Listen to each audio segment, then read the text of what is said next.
in my opinion, BBC Persian is fully compromised and has been since before the revolution. So if somebody But comes and that's says, what why are you not doing feature interviews with the NIAC guys? I mean, you'll be doing that at the expense. I tried. They don't want to do it because That's they true know they too. will be. Yeah, we've tried before, but now we don't. The more they try to attack someone like a Trump, the more powerful he gets because the more it validates the truth that he's saying. This is a fight for freedom, okay?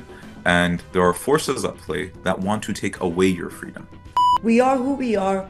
We are not apologetic, and we stand on our ground, and we will not mimic the Islamic Republic's way of, just broadcasting their own views.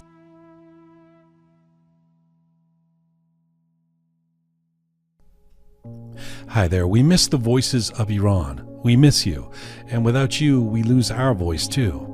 For the past 4 months and really for years now, the story's been told a certain way, that the diaspora speaks for Iranians, that those of us outside the country are the amplifiers, the megaphones, the support system. And yes, that's true. Hoping to be the anchor on the outside is what we do. But it's only half the truth, because what has been silenced in recent weeks through internet shutdowns, fear, and force is not just the voice of a people inside a country. It's what's been guiding millions of us outside of it. We miss the voices of Iran, not in some abstract, sentimental way, but in how it's affecting our movement and our momentum every day. We miss the videos that show courage in real time. We miss the chants that cut through the noise of the world. We miss the grainy, shaky, undeniable proof that people are still standing, still resisting, still risking everything through the roof. We miss the clarity because, let's be honest about something, for all the talk of diaspora leadership, for all the panels, protests, posts, and podcasts, the real leaders of this movement, the real voices of a new dawn, have been those inside Iran. Young women and men, students, workers, ordinary people doing extraordinary things with everything on the line. They are where the urgency and moral authority combine. They're not just the story, they are the signal. And right now that signal has been dimmed, and without them, something happens.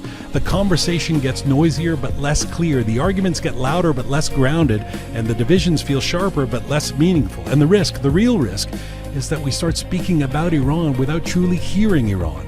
This is what an internet blackout does. Yes, it's a violation of human rights. Yes, it's a tactic of repression, but it's also something else. It cuts a lifeline, not just for those inside the country, but for those of us who've been holding on to their courage as our compass. We miss the voices of Iran. We miss you. And without you, we lose our voice too. And the truth is, anyone who believes in change, anyone who believes in freedom, anyone who has been watching this movement unfold should miss them too. Because when they are silenced, the world doesn't just lose information, it loses truth and perspective beyond a doubt. It loses its connection to the very people this story is supposed to be about. And until their voices come back truly, fully, freely, unmistakably, something essential will remain missing, not just for Iran, but for all of us who are still listening and have no plan to be gone.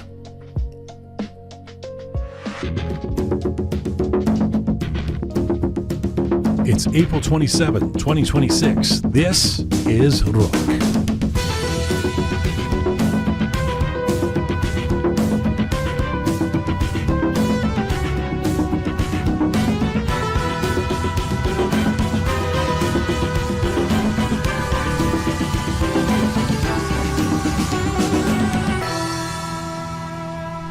Well, hi there. Welcome to episode 434 of Roqe. Iran Rises. I'm Jian Ghomeshi. Hello to you from Toronto, Canada. Salam Dostan Aziz. Durud bar shoma. Hope you're doing okay wherever you are tuning in from around the world. This is the 30th episode in our Iran Rises series. This one entitled The Role of Alternative Media. Now, once again, as I say with each show, events inside Iran and around the Iranian diaspora are moving at a breakneck speed. So we should note that we are recording this episode at approximately 3:30 p.m. Eastern Time here in Toronto on this Monday, April 27th. That is around midnight in Iran. And as always, we're sharing perspectives and conversations as up to date as we possibly can, as humanly possible. Now, just before we get going, I want to say that if you appreciate our independent programming and or you want to support us, you can always become a regular patron of Roqe Media by following the Support Us instructions on our website. That's on the main page of roqemedia.com. or by giving us a one-time donation or an every show donation at YouTube. You can do this at YouTube. If you like what we do and you're following us on YouTube, or you're on a podcast platform, you want to switch over to YouTube, and you like what we do as an alternative independent media, just hit the super thanks button on YouTube and you can contribute to keeping Roqe alive and thriving. And we want to thank those of you who've recently done this. You are a huge lifeline. Merci. Now, coming up on this 434th edition of Roqe, it's quite clear, you might say at this stage, that the traditional or mainstream media in the West has done a problematic job of covering Iran for the last 4 months, if not before then too. From a lack of coverage, remember when we were saying where's the Western media during the massacres at the hands of the regime in January, to skewed coverage that has often involved framing through an anti-Trump or anti-Israel or anti-war bias and lens, to straight up parroting the narratives that are trafficked by the Islamic Republic regime, which is very adept at propaganda. In fact, we've had no shortage of guests on this show in recent weeks who have made the case that it is the Islamic Republic regime, the Islamists, who've been winning the narrative war. Well, if you combine all of that with the video statement made by Crown Prince Reza Pahlavi at the end of last week, saying that in his press conferences in Europe, he had not once been asked about the Iranian people or the massacres in recent months, you may come to the conclusion that it is only alternative or independent media that can provide a different perspective. Platforms like, if you'll forgive the immodesty, Roqe, beholden to no stakeholders or funding. So today we're convening a panel to discuss this. 3 people in different key cities of the diaspora who've been involved in alternative media to cover the Iran situation and to discuss what the role of independent media should be in this moment, from how to be the voice of the Iranian people to framing to guest selection, topics, and maintaining some kind of postulate of objectivity in all of that. Hopefully this will be a very rich conversation. All right, let's get to it. Let me tell you about Quasar Homes. Today's edition of Roqe is brought to you in part by Quasar Homes. Quasar is a name synonymous with quality, detail, and innovation in Toronto's custom home building and major renovations. Founded and led by Amir Firuz, Quasar Homes has become a trusted choice for families who want exceptional craftsmanship and a seamless building experience with a passion for creating homes that combine elegance and comfort and functionality. Amir and his team continue to raise the standard of living for homeowners across the city. They are particularly committed to environmental awareness and sustainability. They also happen to be the sponsors of the Roqe Media Icon Award. If you are in the Greater Toronto area and you're looking to build, consider Quasar. Check them out at Quasar Homes on Instagram. Quasar Homes. And let's tell you about Fam Luxy. This episode of Roqe is brought to you with the support of Fam Luxy. Fam Luxy is a cultural fashion platform dedicated to supporting and showcasing independent Iranian artists. So in a time when Iranian voices and creativity face unprecedented challenges, as you know, Fam Luxy stands as a bridge, bringing the spirit of Iranian craftsmanship to the world. Every creation tells a story of art, culture, and individuality. By choosing Fam Luxy, you support independent artists and meaningful design. In 2023, Fam Luxy introduced its exclusive collection, Glory Days, at New York Fashion Week, featuring the King and Queen line, an artistic tribute to 2,500 years of Iranian imperial heritage and the timeless strength of our culture. You need to get one of these items if you haven't done so already. They are spectacular. You can discover more and order your own Fam Luxy wear at famluxy.com. Be unique. By Fam Luxy. Go to famluxy.com. Thank you to Fam Luxy for honoring heritage, amplifying art, and standing with Iranians. All right, let's get to our panel today. Kiarash Kian is an activist in the Iranian Canadian community with an educational background in political science and public administration. Kiarash was the host and co-founder of the podcast channel. He now has his new channel called Yekta Uncut, where he makes educational videos dispelling the fallacies of mainstream media and challenging the narratives about Iran that come from a non-Iranian perspective. Kiarash joins us from Toronto. Joining us from New York, Andy Ayin Alem is an American Iranian founder of the New Persian Times, a media media brand based in New York, launched at the start of the Women Life Freedom movement. He is a content creator that has captured the 2024 Trump-Vance presidential campaign and an entrepreneur wishing to bridge the gap between America and the new Iran. And he joins us from New York. And one of our all-time favorite and most regular guests, Nazenin Ansari, has spent decades chronicling Iran with clarity, courage, and historical memory, long before Iran was trending and long before it was convenient. As the editor of Kayhan London and Kayhan Life, she has been one of the most consistent, serious voices documenting the Islamic Republic's abuses, its internal power struggles, and the long arc of Iranian resistance. Now, Kayhan has been often described as a bridge between traditional and alternative/new media, which makes her a perfect panelist for today's discussion. Nazenin Ansari joins us from London. Hello to you all. Hello, thank you for having us. Hi, everybody. Thank you for having us. Great to have you all on. Truly. So as I discussed in my intro, alternative and independent media has a major role to play because the mainstream or legacy media has done such a problematic or skewed job of covering Iran, and in particular in the last 4 months. So let me start by just testing that premise. Have we already lost the narrative war on Iran in mainstream media, or is that an overstatement by Jian? Kiarash. Well, first of all, hi, Jian. Thank you for having me on the program. Yes, that is an overstatement by Jian, in my humble opinion. And the reason why I say that is because I don't think that the war is over. It's something that's ongoing. We perhaps might not be where we want to be at the moment, but the responsibility befalls on all of us to try to do as much as we can to change those narratives. Now, myself and the rest of our panelists here are trying their best to do that, from a non-mainstream perspective, but we're also trying whenever we can, to go into these mainstream media areas and try to give our perspective. I mean, when Shahzadeh does it, why shouldn't we? And as you remember, Jian, just some time ago, I actually went onto the CBC, which I criticize a lot and very vocally.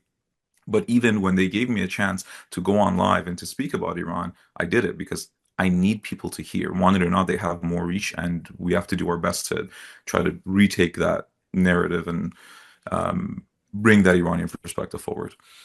That's fair. That's fair. Nazanin, do we give up on mainstream media as alternative media, or am I overstating that? No, I think it depends on what you call media. As far as the legacy media that you talked about, certainly, having covered this Iran scene since the 1980s, I think the entire makeup of the population has changed, specifically in Iran. When at the time of the revolution, I think I'm the only one probably who remembers the revolution and was a student at university. In those days when we studied Iran and Iranian political scene, it was basically left and non-left.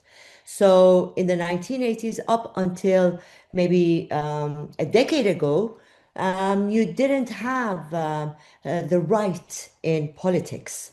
And certainly within, the traditional media, the legacy media, New York Times, BBC News, all of them, they were very liberal. And so they would not, they were really, they really covered the revolution as, something genuine against dictatorship, monarchy, and they believed in the revolution. They believed, I remember many of them calling Khomeini at that time like a Gandhi. Fast forward, to 1999, when we see the first elements of liberal democracy emerging within the student movement in Iran, they still did not cover that. And they only focused on the left element of the student movement. Now, the Iranian society from 1999 to today has really, the political equilibrium has shifted to the right, specifically because of the Islamic Republic. Now, Where does the legacy media stand to this? For the longest time, they did not believe it. They could not believe it, even up until, even women life freedom revolution. They caught on to it because of the woman element of it. But the second part of the motto, which was man, nation, prosperity, did not get enough coverage, did not get any coverage in Western media until what happened 8th and 9th of January. This is when the legacy media in the West caught up with what is going on in Iran. And Did obviously, the they? role of Did they? yes, they Okay. have, they have, but still they are caught between what in the West. I mean, that's the problem of the Iran question. We are caught up between the left and the right, the Democrats, the Republicans, the liberals, the conservatives outside of Iran. And this is where the tragedy of the Iran story is that it is being covered from different angles, perspectives of media outside with their own baggage. But Nazanin But John, Nazanin yeah, John, I want to bring Andy in, but yeah. let me just push back gently on everything you said. I accept that up until you get to January 8th and 9th. I mean, you remember we were on all of our platforms saying, "Where's the Western media? Where's the Western media?" Which I think only really caught up to this situation or started really covering it in a serious way when the bombing began, when the U.S. and Israel got involved, and then there was something to talk about. And most of the conversation was Trump is making a debacle of this. It wasn't really. In fact, it was shocking that this kind of massacre wasn't being covered by the media, right? Which is kind of why I'm grateful for platforms like yours, especially when it's in English, or Andy, all three of you that we're trying to actually put some information out there. You can respond to me on that, and then I'll go to Andy. Go ahead. No, you're right. You see, they have not reported about the numbers except the Sunday Times has. The Sunday Times really, Christina Lamb, who's like the top foreign correspondent in the UK, she reported on the numbers 36,000. Then you had Iran International, also English. But the others, although they have not covered it, but what they have within their editorial rooms, they have acknowledged it that there is something lacking. So when, for example, New York Times has a report about what Tehran thinks, there is still in a small print that so and so has spoken to 23 people connected to Khamenei, the Islamic Republic, like giving a proviso that this is where this myth is coming from. Or when, for example, you've got the BBC reporter, BBC World reporting from Iran, they do say, well, this report cannot be broadcast on the BBC Persian service, or we are under such restrictions. So there is that acknowledgement. Is it enough? No. Does it Okay. need to be more? Yes. Okay, Andy, your opening thoughts. Oh, there's a lot to take in. I mean, I could listen to Nazanin. I feel like I'm in a 300 level Middle Eastern course listening to Nazanin speak about these complex issues. And this is why I started the New Persian Times, because, as she mentioned eloquently, it's all about the perspective. And as a photographer, I know a thing or two about perspective, using different lenses, getting different angles, and you realize, okay, there are two things could be true at the same time. But sometimes when you focus on one, you try to make a false equivalency to another. And if you want to pander to simple-minded people, you say one thing is true, which equals to something else as negative. So when I look at the complexity and the web of Iran politics, it's sometimes it gets a little overbearing. But it's I started this as a way of educating myself. Let me get to the role of alternative or independent media and Uh, specifically ask you about that. But before that, before we leave Western legacy, traditional, mainstream, whatever you want to call it, media, yeah. Andy, what would you say off the top of your head? I mean, what would you say is the biggest failure of Western media, that legacy media on Iran right now? Well, they just expose themselves as being compromised, and everyone is seeing through the lies now. The more they try to attack someone like a Trump, the more powerful he gets because the more it validates the truth that he's saying. And for years, we've been saying that, oh, he's a bad person, he's a bad person. But when you look around, things are getting better. So you realize there's a different reality being portrayed from an institutionalized media, legacy media outlet, like let's say a New York Times, for example, allegedly saying certain things. And you got all these other outlets doing the same thing. But you got also, uh, to answer your question about the narrative being hijacked, I mean, there are attempts to it, but this is part of the multidimensional war. Kiarash, how would you answer the question of what the biggest failure of Western media on Iran is right now?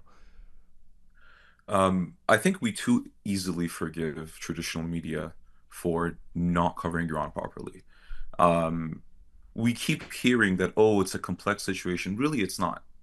Really, it's not. All they need to do is actually listen to the Iranian people who've made every attempt to be heard, both inside of Iran by giving their lives, and outside of Iran, the, I don't know, 8 or 9 million of us in the diaspora that have persistently been coming out, okay, and voicing our concerns, our opinions, being the voice of those inside of Iran, and they're refusing to listen. There's a point in which we have to really hold them accountable because they have, in free society, in liberal democratic society, a responsibility. Otherwise, you're just a propaganda mouthpiece. Just come and say that the Qatar Investment Authority is giving you millions of dollars and you're here to spew whatever is their perspective. So, the biggest failure of mainstream media today, Jian, in my opinion, is the fact that Iranians have done every single thing imaginable to say, no, we do not want the Islamic Republic and that the Islamic Republic does not represent Iran. And yet they continue to go, oh, well, in talks with Tehran, this and that. No, this is just simply unacceptable at this stage. And age. Too many of us have died. Too many of us have sacrificed too much for mainstream media today to just overlook everything that we're saying. I know that this may not be an easy one because we probably all have friends or people that we know at some of these networks, etc. But when it comes to the Persian networks, the Persian mainstream, if you will, networks, Iran International, BBC Persian, and Manoto, I suppose, in as much as we can still consider it one of the big networks. Do you include those when we're talking about mainstream media and the skewed narratives, Kiarash, or are they in a separate category? Well, in my opinion, I usually take two perspectives to this. One is a standard I hold for Iran and Iranians, and the other is for non-Iranians. And the reason why I say this is because I can't expect a non-Iranian to know all the intricacies and minute details of what's going on in Iran's political sphere at the moment. The disconnect that exists with non-Iranians vis-a-vis Iran does not upset me. It just shows that I have to do more. Hmm. Whereas the Iranian or Persian speaking networks, such as International, such as BBC Persian, I hold them to a much higher account. Not that I expect much. For example, for full transparency, in my opinion, BBC Persian is fully compromised and has been since before the revolution, right? Um, I will hold that opinion anywhere in any room, and I'm happy to What does argue that. compromised mean? What you meaning what? Well, in all of their reports, or at least the ones that I've seen, they try their best to give a narrative that's usually from the Islah Talab or reformist perspective. And many of their current staff are actually former uh, journalists from Iran that were part of the reformist team. So their aim is not to have the dissolution of the Islamic Republic. They believe in a reform. They believe that the Islamic Republic, they believe, first of all, that the revolution has legitimacy, right? For someone like myself, the 1979 revolution has no legitimacy. It was a takeover of this country. So already, if you believe that the revolution was legitimate, that's problem number one. Problem number two is that today I could accept that some people, maybe back then, they were fooled. Okay, you didn't know what was happening. You thought you saw Khomeini's face in the moon. All right, today, if you know better and you know that this regime is illegitimate, then you need to stand with the people of Iran, and you ought to stand with who the people of Iran chose as their representative, Okay. which is Reza Shah II, as far Okay. as I'm concerned, because I don't accept the legitimacy of the Islamic Republic, and His Royal Highness swore the oath of the monarchy in Cairo. So you can call him Shahzadeh, you can call him Reza Shah Dovom, you could even call him Reza Pahlavi if you wish. If you are a Republican, that's fine. Today, he is the representative of the Iranian people. Now, for me, BBC Persian as a network is not a serious voice of the Iranian people. And it's doing everything that it can to maintain the rule of the Islamic Republic just with this reformist sort of Okay. way. Okay. Nazanin, what would you say to that? No, certainly, when you look at the traditional legacy media like BBC Persian, BBC, or the big broadsheets, the news, the television news networks, the broadcasters, what they do, they want to establish, have a link with the government in place. And that is what actually undermines their coverage for to cover the people, what's going on the ground. They want to keep having their access. That's why, for example, when Liz Doucette from BBC World is now in Tehran, she says on TV, "Oh, my broadcast, I am here because the Ministry of Guidance, we have guys from the Ministry of Guidance, or, our broadcast cannot be shown on BBC Persian." So there is, in their part, they are doing, this is something new. Before they wouldn't do it. I know I was like involved with certain undercover documentaries by top BBC investigative journalists for BBC World, that once that were, they were ended up being imprisoned in Iran, and once they were released, their documentary was shown, but not on BBC World. Why? Because it was shown on BBC in UK, but not on BBC World. At that time, there was no BBC Persian, simply because it was during the time that, US was, Saddam was still in Iraq, and they wanted to attack, US was planning on attacking Iraq, and BBC wanted to keep its listening posts inside Iran. So it needed the government in charge there. That is something that, for example, for us that are not in a legacy media like that, and that is something for Kayhan London, that we have been part of a dissident, that a dissident news organization. We don't have access to the regime officials. We can barely get access to government officials here in the UK or elsewhere. But what we do know what to do is to really be able to get the news, read between the lines, and have our own sources. So there is so much different, techniques involved as far as delivering news. But certainly I do agree that, there is this dissonance between what the people inside Iran want, and are calling the name of only one person, and that is Shahzadeh Prince Reza Pahlavi, Crown Prince Reza Pahlavi, and what the international media here outside want to accept. Okay. They really cannot accept that. Okay. And that is, I think, their problem. Andy, when it comes to alternative or independent media, what do you? Well, I can even ask you directly about the New Persian Times. I mean, when you consider the content for the New Persian Times, do you see you as alternative media, your imperative to correct the mainstream media narratives or to replace them? So honestly, legacy media is really not my interest. I really don't, I care very little for it because it doesn't have as much power as it once used to have. Politics is downstream of culture. Right now, for me, my main concern is the culture. Exactly what Kiarash said. Like, there are all these people who were not listening to the people of Iran, where you got women without a headscarf standing on a dumpster, grabbing their headscarf and saying, "Jomhuriye Islami nemikhayim." Like, New York Times didn't publish that. No one publishes these things. So it's up to us because we culturally our souls are linked to this land. It's very nice for most people and in every diaspora and every culture. They get the luxury of going back to their homeland, but we cannot. There is a disconnect, not just amongst legacy media narrative and the people, but it's between our lived experience.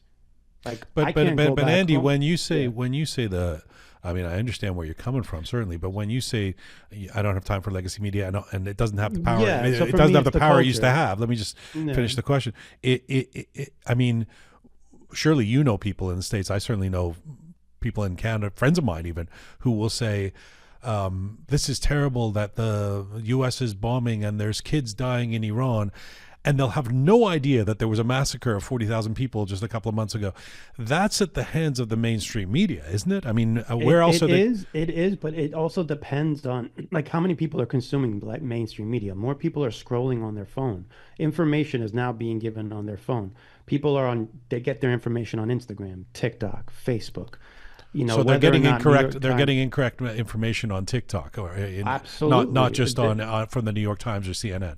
There is that guy, what was it Johnny Harris, who owns Vox News, or used to be a member of Fox News. He's even getting the information wrong. He mentioned something about Mossadegh. You see, the problem is even in our schools and institutions, we have never had Iranian studies. We never had, there is, you know, you have to be interested in the topic and actually dig like a DJ vinyl surfing for really unique beats. This is how you have this is how people learn about Iran. So people like Kiarash who created really engaging infotainment style content, this is how people are getting their information now. So and politics is downstream of culture, and the legacy media is in bed with politics. So the culture is now changing where what in my youthful generation, we used to be predominantly liberal and more left leaning. And now we've seen ourselves, the political spectrum has now shifted so far left that now we're considered right, even though our stance has never really changed. Yeah. So having Yeah, this, I don't think I've ever been called a warmonger in my life until the last 2 or 3 months, which apparently now it happens, I've become a Well, warmonger now. welcome. Yeah. Kiarash, how do you answer that question in terms of do you believe that alternative media is there to should be there to correct mainstream narratives or to replace them? Um, In the case Great of question, Iran, Gian. in the case of Iran, at least, yeah. Absolutely. I think the primary purpose is to educate, right? We have a means now in which we can educate people. What's missing in the discourse, in Western discourse rather, is an Iranian perspective, an authentic Iranian perspective, in the sense that we have our own worldview, we have our own politics that has been shaped for millennia. There are certain concepts that people are just unaware of. So what happens is they'll look at us through a Western lens, and then they'll make their judgments, whether they're on the right or on the left. And this becomes problematic. So I think before we even get to this sort of like, and yeah, of course we do it. Like, I'll see something where, let's say, you know, whatever network has said 2,000 and 2,600 people have been killed in Iran on January 8th and 9th. Well, I have to say something. Hmm. I have to make a video, be like, no, that is ridiculous. That's not even a conservative number, and so on and so forth. But at its core, like Andy was mentioning earlier, something about Mossadegh.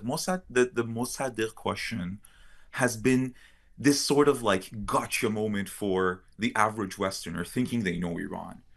Every time they want to speak over us, well, Iran had a democracy, a democratically elected prime minister in the 1953 that the CIA was like, no, you have no idea what the role of Mohammad Reza Shah Pahlavi was. You have no idea what Iran's constitution at the time was. You have no idea who Fazlullah Zahedi was. You don't know these things because you're not there.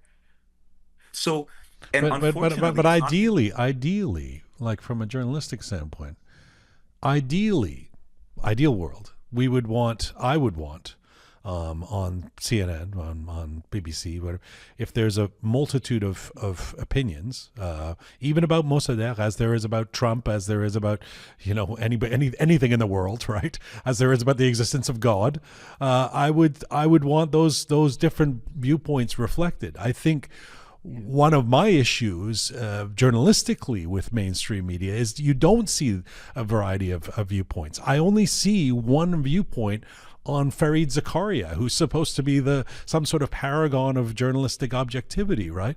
And that's it's I don't object to somebody going on some network and saying something I disagree with. I object to the fact that if you only platform one side, which leads me to a question that is actually true to my heart because I struggle with this on Roqe all the time. And I'll start with you, Nazenin, because you said earlier, well, we don't have access to the regime officials. And, you know, if you did have access, would you bring them on? In other words, how much of a responsibility do we have as alternative media to both sides this, if you will, to bring on, you know, a regime official to give the regime standpoint, or to not do so because balance means that we're providing oxygen for a different viewpoint that you don't necessarily see on mainstream media. It's a tough question that I deal with regularly because somebody will say, well, if you disagree so much with Nayak, why don't you bring them on each week to talk? And it's like, well, because they're on every other show. You know, I don't necessarily need to give them that platform. But on the other hand, there is an argument to be made. You know, if Adalchi is available to Kehan Life, bring him on and let's hear his viewpoint. How do you approach that? Well, you know, one of the things we have to keep in mind is when we talk about legacy media like New York Times, CNN, this, they cover so many countries and Iran is one. And whereas us here, we only have one subject, and that is Iran. So that is something else that, you know, sets us apart. Number two, yes, I would like to have you know, access to them because I would put difficult questions to them. That's why they don't want to give us access. There's a reason why there's over for 58 days Iran's internet has been shut down by the regime. It's because they don't want other voices to be heard. But yes, we do on Kehan London, the Persian or Persian side. What we do is we take their statements and we actually give the truth. This is what they say, but this is either we make fun of it or, you know, or just give them the other, you know, the other side that makes it, that undermines their statements. So that is what can be done. You know, we shouldn't do what, you know, the others do that are wrong back. I mean, just to only cover one side of the news and not the other. Because what you want to do, what media's role is, and by media I mean traditional media in the sense of covering the news from different angles, producing different kind of, you know, from culture, from economy, you know, not only one type of story, but a whole myriad of different perspective stories, is that what you want to do is to educate and inform the reader because I put the trust, my trust on the reader that if you can educate them and give them enough information, positive information, constructive, good, correct information, they will make the right decision. But you're And that's what we saw. you're a relatively small outlet, right? I mean, you're Yeah, definitely. That's Kehan much bigger than the rest of us, but we're all, you know, these are compared to the big, you know, compared to BBC. I mean, we're all small but I outlets. agree with So you. you only That's one have of the things. you only have so much That's one of space. You only have so much space. yes, So if somebody but comes and that's says, what I "Why are you not doing feature interviews with the Nayak guys?" I mean, you'll be doing that at the I expense. tried. I tried. They don't want to do it because That's they true know there too. will be. Yeah, no, no. No.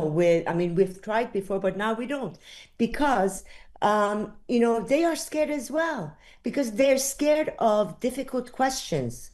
So they do not come on to our media. Yes, we are small compared to you know, for example, CNN or compared to the other, you know, outlets they go to. We've got 5 million. They want to reach 100 million, you know.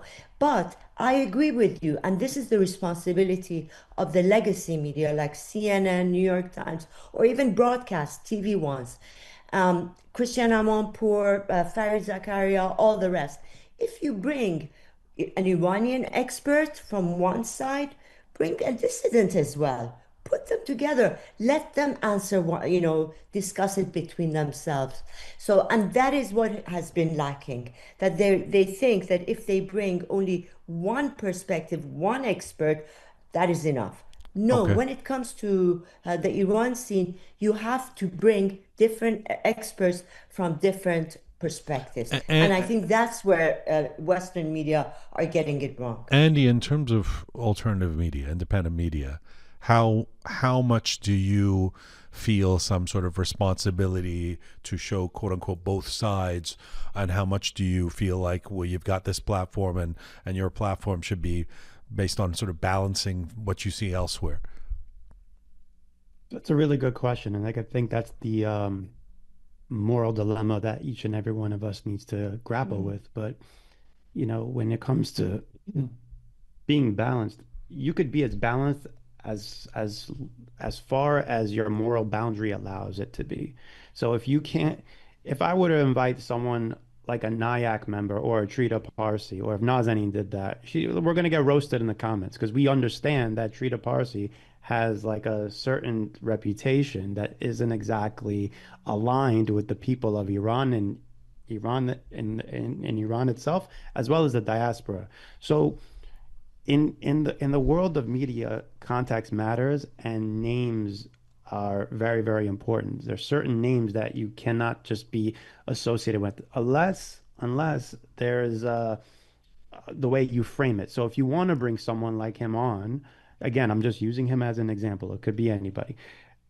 Bring them on, but give them be really hard on the questions. Let the public see them trying to make up a fabrication about what is actually true. When people see the lies for what they are, they know it removes the credibility for whatever title they claim to be. And to going back to your question, it's you're talking about journalistic integrity. It's the art of journalism. This is an art at the end of the day. Not everyone who has a camera can make a nice video. Editing is an art. Photography is an Mhm. art. Journalism is an art. Writing is an art. And unfortunately, the art of journalism is now dead because thanks to the legacy media, because of the responsibility that they once were I guess the bastions of, they're no longer. They befall upon people like us to pick up the pieces because Okay. their moral integrity is now compromised. It's not aligning with the people. Just an example, like when during the women life freedom movement, I saw that citizen journalism is a real thing too. There were people in Iran when the internet was open, there were videos of these ambulances being removed the license plate, and they were kidnapping people with the ambulances. And when I organized a march rally from the Times Square to the United Nations, they gave me 2 minutes to speak. I mentioned that, and 2 days later, the New York Times confirmed that that was true. So it's up to us to pick up the pieces. I think this is what happens when a society tends. I think this is just the dawn of the new age. Okay. This is the dawn of the new age. What you talk about in terms of the moral line is an interesting way to frame it, because in my own experience, I remember there was a moment about 4 or 5 years ago. We started Roqe over 6 years ago now, and I remember there was a moment when somebody confronted me and said, because I had done some essay about the regime and obviously sort of anti-regime. And even though I see the essays that I do at the top of Roqe as a separate sort of op-ed piece before we get into more quote unquote objective sort of conversation, etc.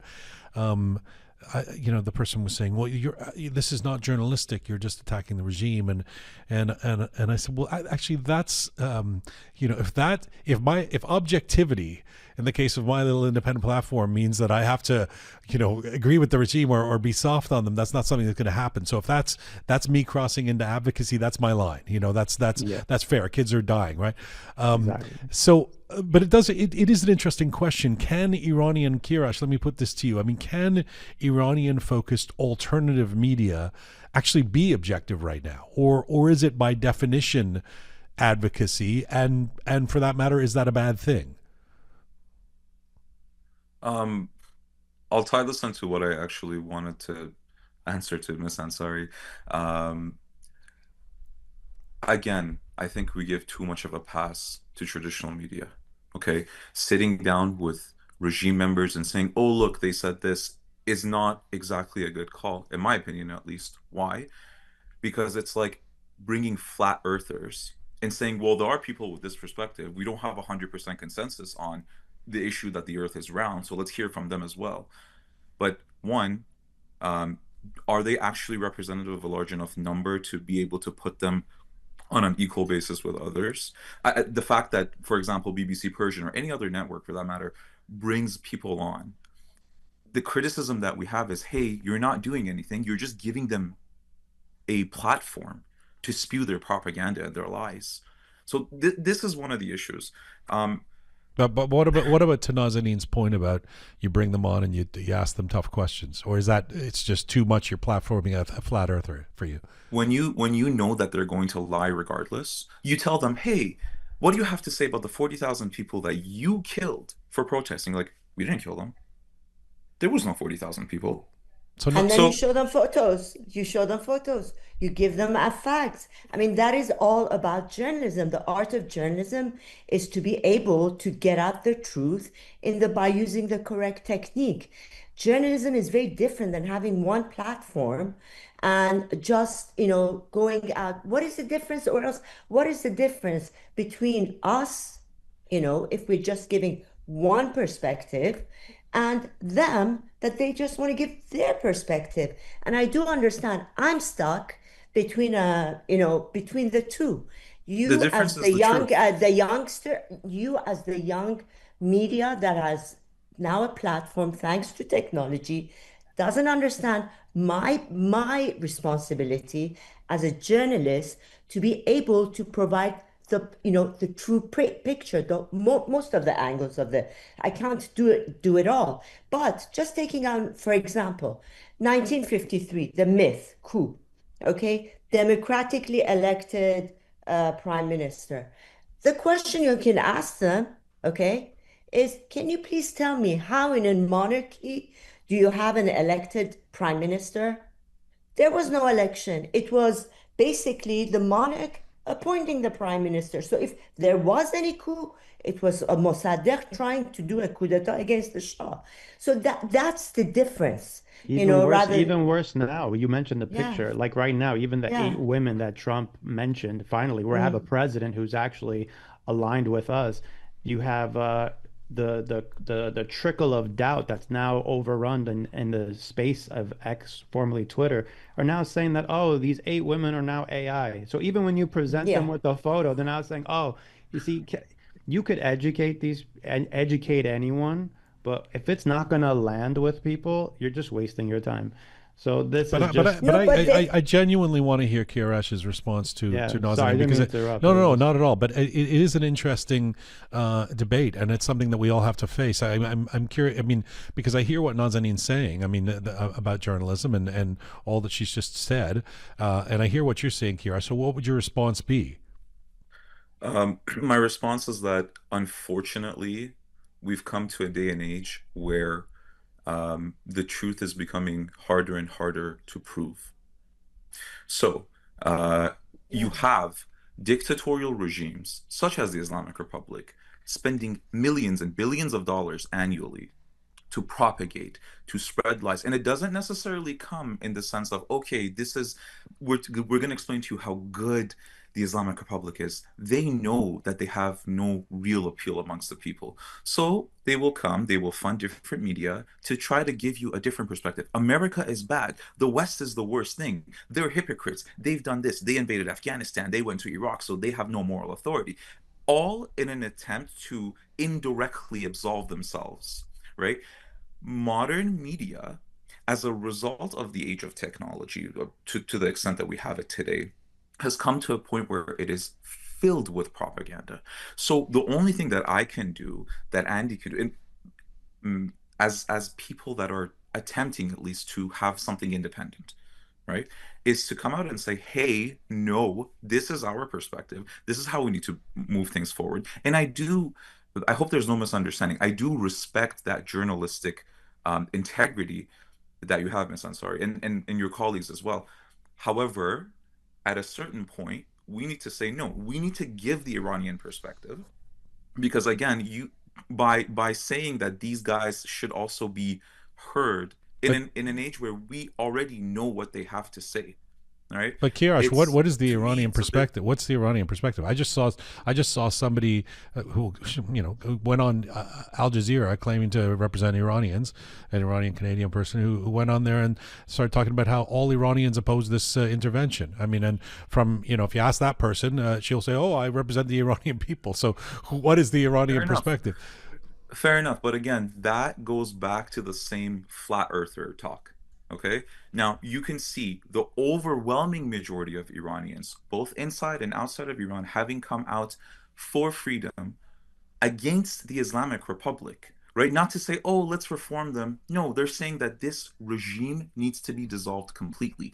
Now, um, you're not going to have consensus. You're not going to have 100% consensus anywhere. Of course, there are people that are going to be opposed. Of course, there are people that don't even like the Shah. There are people that don't like that America is hitting regime targets.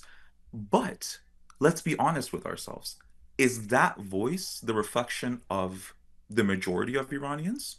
And the only thing that we're saying that is different. So, what I'm trying to say to answer your earlier question, Gian, are we meant to be completely objective and free from bias? I don't think that's realistic. We can be as objective as we want to. I mean, how do I say this? We should attempt to be as objective as possible. However, the difference between us and them is that we are trying to tell you the truth from Iran, the truth from our families, the truth from our own eyes, and we simply refuse to be spoken over by non-Iranians or by literal mercenaries, Okay, right? And and he's not being paid. Nazani's not, I'm not being paid to come and say, oh, this and that. No, but you can tell someone that goes on Al Jazeera, which itself, in itself as an organization, is something that's just built on Qatari money to propagate the worldview that Qatar wants. Mind you, Al Jazeera is very different in Arabic than it is in English, right?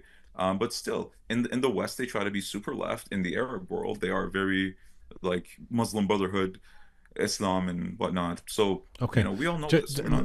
Nazanin, just because I cut you off before when you were, do you want to? I'll close this chapter, but if you want to respond to what Kiarash just had to say, No, I mean, in journalism, there is no objectivity, and what you need to be, with your readers is sincere and frank, so that they know what you are saying is sincere.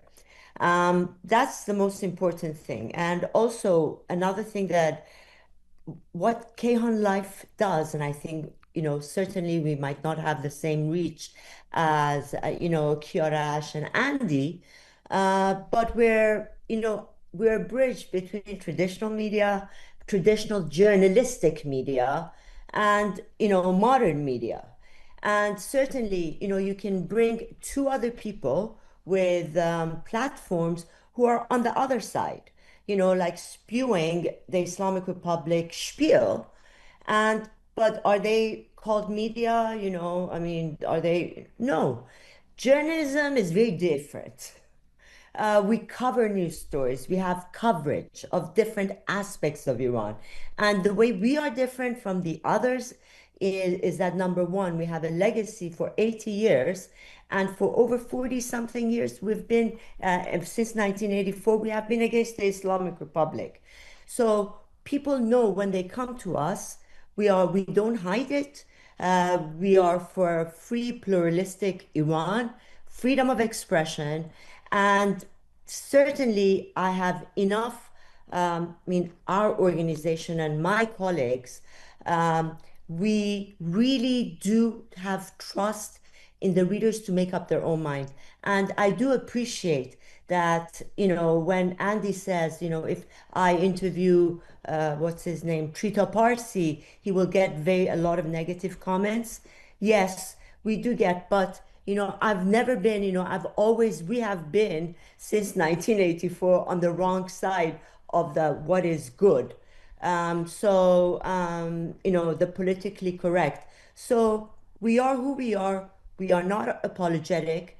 And we stand on our ground, and we will not mimic the Islamic Republic's way of, just broadcasting their own views and thinking that that is the truth. okay. This is, I yeah. I think for what it's worth, the way I would approach this is, if to answer the question, is I would say that the reason I started this conversation asking about mainstream media is because I do think that what we do in independent and alternative media, in a moment, in an urgent moment like this, the last 4 months with respect to Iran, um, it does have some connection, does have, is to a certain extent guided by what is happening in mainstream media.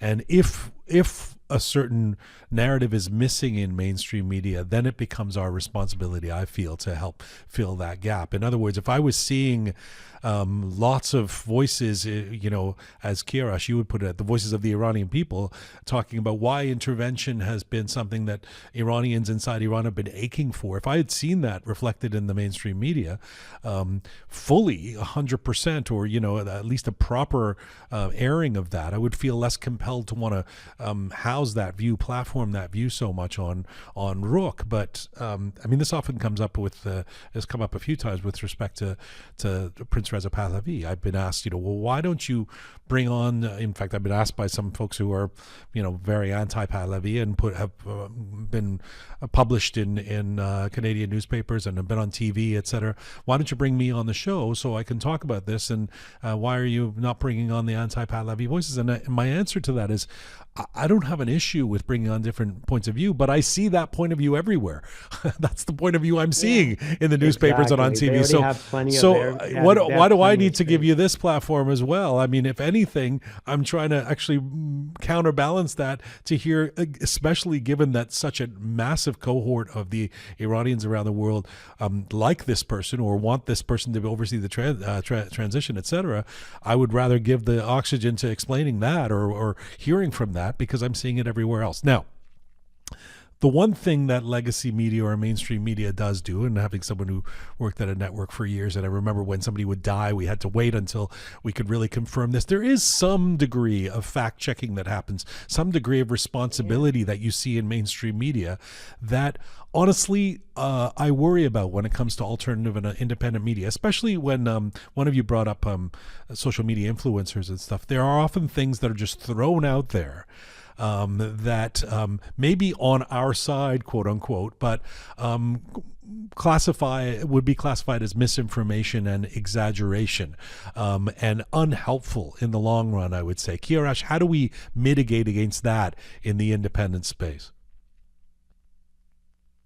I think with just consistency, right? We gotta keep up what we're doing, and uh, it's very refreshing to see now, despite all of the disappointment and all of the tiredness and everything that's gone on over the past months, all the heartbreak, but to see the Iranian community come so close together, more than ever before, right? I mean, 4 years ago, there was the Massa movement happening in this exact city, Jian. You were here. Like some people would be afraid to even bring the line in Sun flag just 4 years ago, right? Now, not only are they coming with the lion sun flag, but it has the crown as well. Like it's now everyone is not everyone, but most of us at least have come enough together to say, you know what, whatever our differences are, we're together, and this has to happen.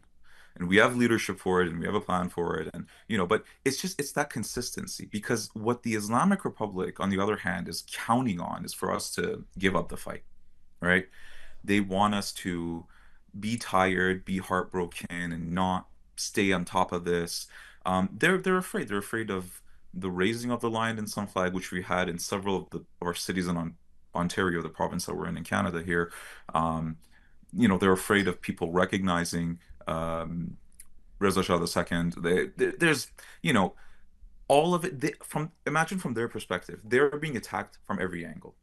So they're presenting strength, but in reality, they're being weakened on every single side. So when we persist in this, we have a lot going for us, and we have to be able to see it from outside our own perspective. In my opinion, Gian, I think it's consistency and being persistent, just on top of it, continue doing what we're doing, and try to extend a hand of friendship to others as well.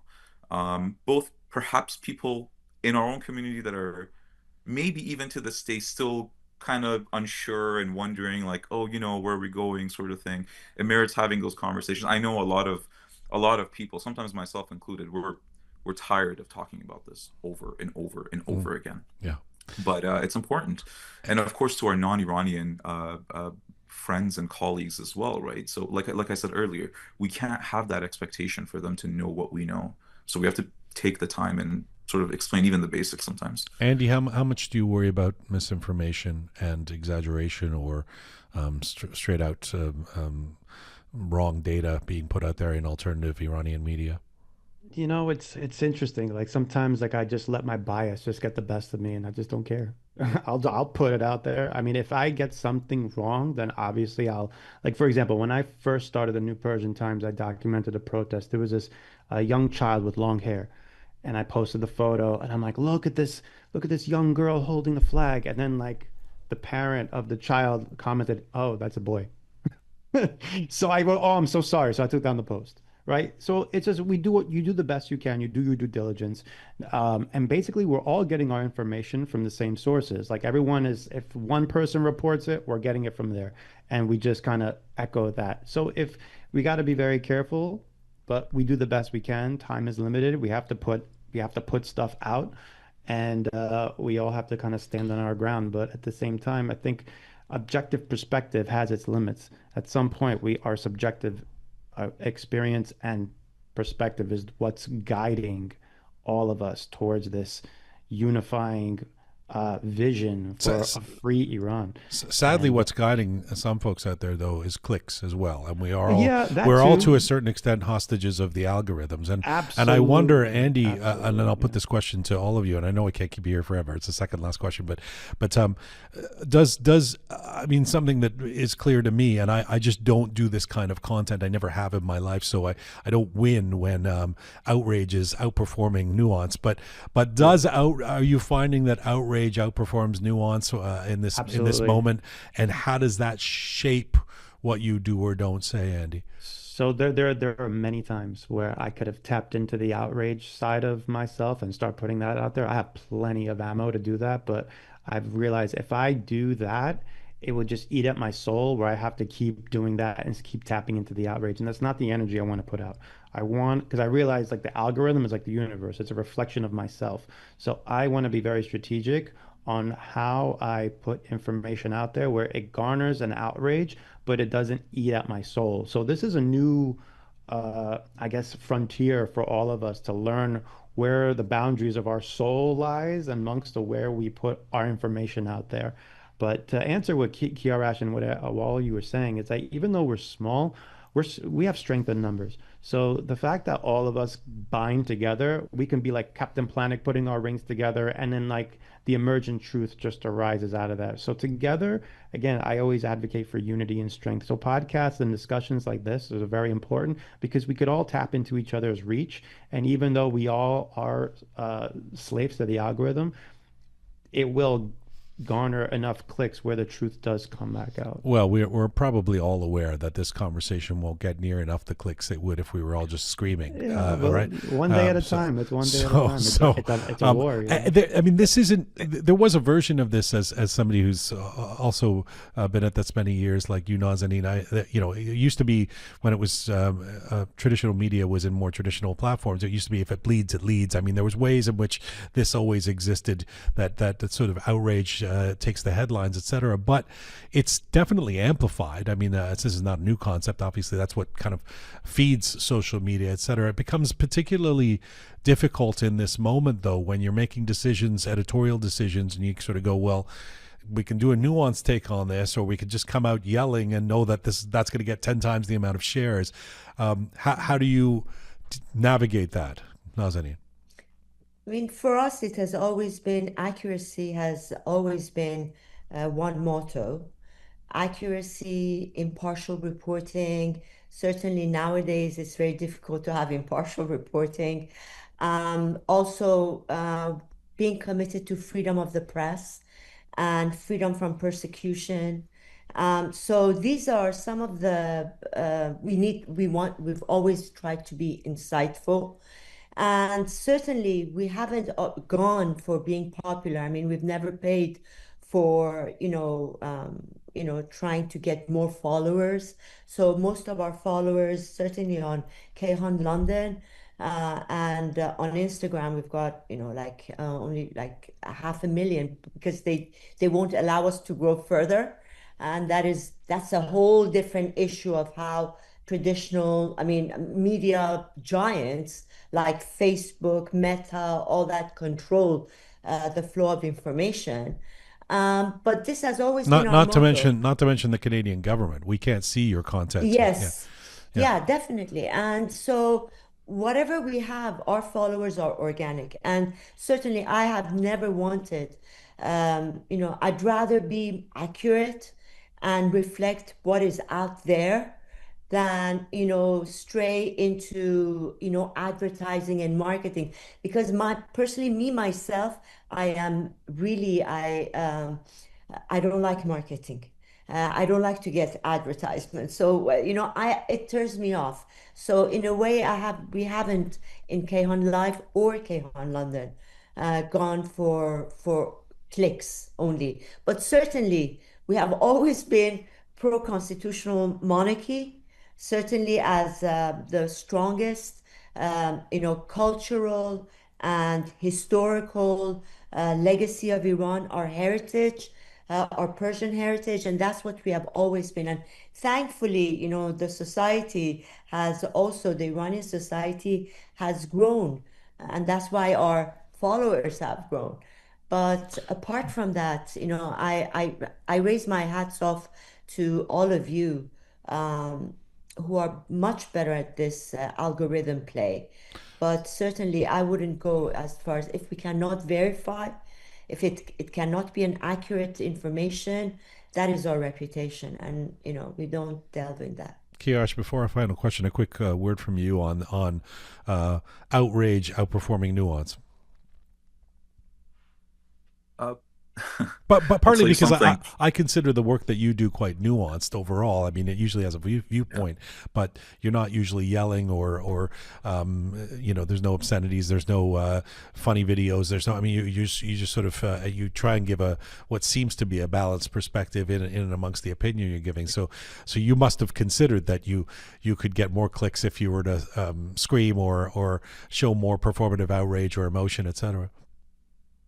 Yeah, as you said, I try to have that nuance, and I definitely agree with Andy John and Miss Ansari.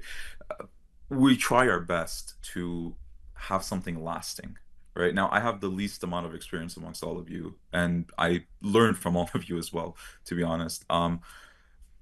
But we want to produce good work because we believe in what we're doing. So that becomes the most important thing. That being said, funny anecdote here. June 25th, 2009, I think was the day. We were deep in the green movement. My eyes were glued to the TV. You know, we would see the most horrendous stuff at the time, which really like impacted me. Like you're seeing your, countrymen being mowed down by these Paycon bandits of the police, and we all saw it. Now that day, why is that day important? Because Michael Jackson died. And when Michael Yes. Jackson Oh died, my all of the God. news, every Yes. single, like every channel, I mean, I wanted to see Iran, and like at the time, okay, I think there was Twitter, but like it's still, the internet wasn't that big as it is right now, where we can just so easily get information from Yeah. on the ground, from the source in Iran. And I was like, oh my God, like that's it, like one thing, and then that just changed everything. Every single news story for that day and the following days was just there was like a little snippet of Iran, and then, oh, Michael Jackson, what has happened? And I love Michael Jackson. Okay, I'll be singing "Beat It" every now and then in the shower, but like I just could not believe that all these people are dying in Iran. And I realized that day, I'm like, you know what? People don't necessarily care. Now, I don't want to be pessimistic, but I want to say this to say that you have to sort of show them why they need to care. Okay? It's not for me and you and the rest of us, it might be that, okay, well, our compatriots are dying and that's enough to make global news, but really it's not. So somewhere we need to find this balance of, okay, we want to deliver the news, the truth, what's happening, but at the same time be engaging enough so that non-Iranian audiences can also sort of tune into it, because whatever I say, for like 80% of Iranians, they already know, right? So if it's just for Iranians, I'm just gonna make an echo chamber, realistically, Hmm. because I'm not gonna engage with you know, someone from the Mujahideen or someone from the regime or anything like that. Maybe more patient minds, such as Miss Ansari, perhaps would in a journalistic effort to try to sort of get a different perspective. But um, that's why I try to sort of present Iranian stuff for that foreign audience, but also make it relatable. Because even unfortunately, like from the short experience that I've had, most of the videos where I'm too serious and I'm just talking about like, yes, the Islamic Republic has raped and killed these women in Rajai Hospital. Not that many views, unfortunately. Yeah, I noticed that Right? too. I noticed that But the more polished I make my stuff, I realize the engagement levels gets low. But when I just get my phone and I just start talking, all of a sudden I'm getting 30,000 views. It's very, yeah. very weird how the algorithm has changed. But you're doing really like I personally, I this is the new art, and I like your content just because I love like the 70s aesthetic that you put on, like the old style, The like stash, you CRT like the TV. stash? Yeah, the Yeah. stash is cool. Like you see, like every see, here's the thing that I was gonna add. Like everyone has their own style, right? Like everyone has their own unique style. And this is what I love. Like I remember when I was a young boy living in Queens, like a one-bedroom apartment, like with my parents.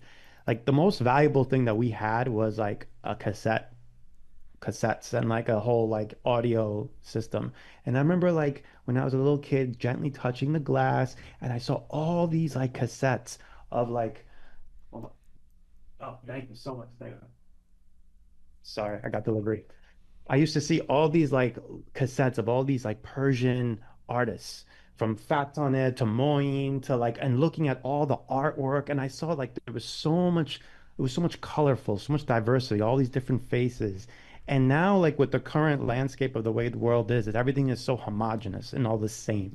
So to see this new movement and seeing different videos and different styles of our people, it's such a reflection of like my childhood, seeing all the But can different I just say cassettes. one thing? I mean, Yeah. and I Go know ahead. that it's stating the obvious, that I'm sure Andy and Kiarash, you would agree with this, but there is something to be said for consistency over time and integrity over time. And there is a difference between people who are, even those who are getting millions of clicks today, you know, who've been around for a few months, and someone like when we talk about Kayhan and what Nazanin has done for 4 decades, the significance of Kayhan London or Kayhan Life saying something is because there's a gravitas that comes with that this organization, this institution, this voice has been there for decades. And so it for me, that's a difference where I'm going to listen to this more, I'm going to trust this more, I'm going to trust that it's going to be there tomorrow, as opposed to somebody who's coming that might be a fun video, might be something I'm loving in the moment, might be something that's very powerful, might be even something that makes me cry in the moment, but you know, maybe 3 months down the road, I'll find out this person is actually funded by somebody that surprises me, etc. So that kind of consistency is a big part of this. Yes, Nazanin, then I'll find a question. Go ahead. Yeah, I just wanted to, like basically you guys, when I say yes, I'm going to invite, I would like to invite so and so who is not on our side onto the platform. It's not as if giving him free reign, giving them free reign to spew whatever they are saying and giving them free advertisement. No, you bring them on and you question them and you undermine and you show the readers where they are wrong. That is something, an opportunity I don't want to miss. If I can have an opportunity to interview, which I did, Khatami, I asked him a question and he didn't have an answer. Yes, I put him on the spot. So what is wrong with that? It actually helps us. One should not close all the doors to free and open conversations with even people you don't agree with. And that is something I think we are all on the same side, that the Western media don't give us the platform, don't allow us to go on their side. So why do we want to do exactly what they are doing to us back? Why do we want to mimic them?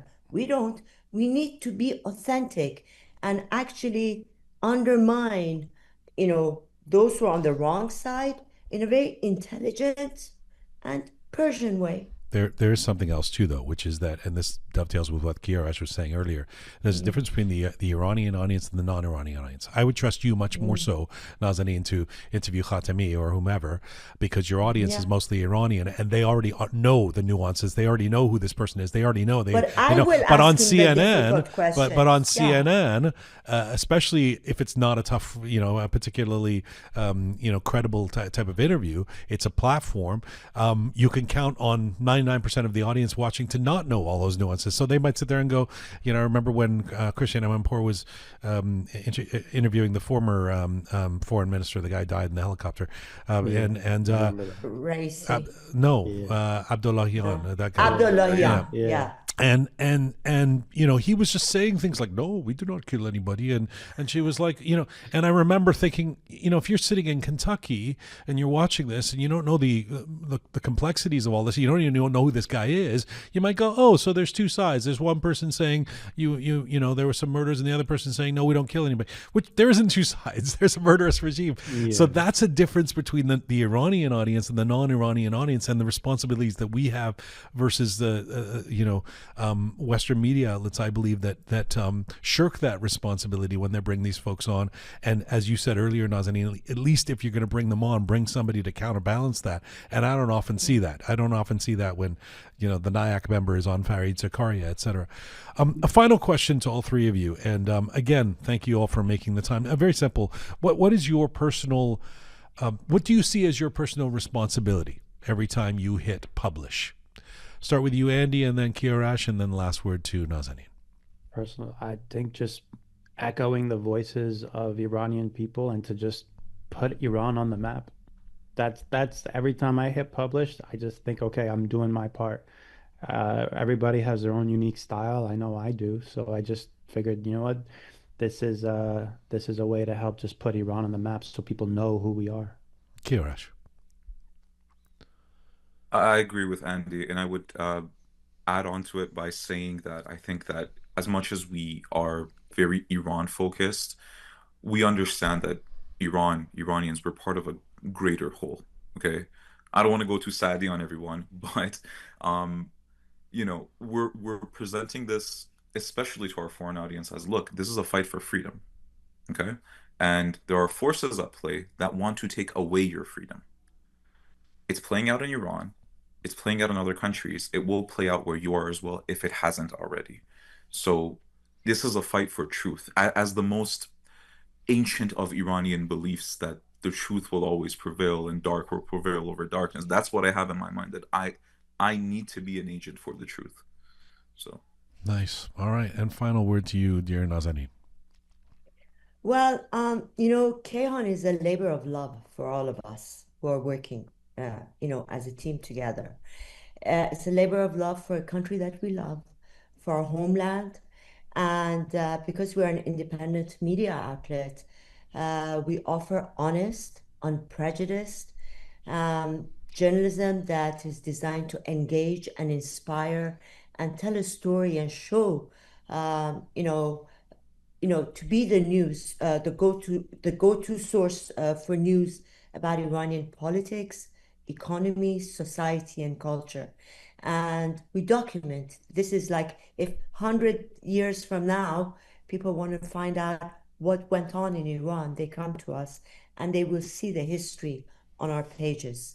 So this is what we have in our archives, and we will continue to do that. Andy, Kiarash, Nazanin, thank you all so much. To be continued. I look forward to having you all back. Merci beaucoup. Thank you. Thank you, Jian. Khodafis. Nice to meet everybody. Bye.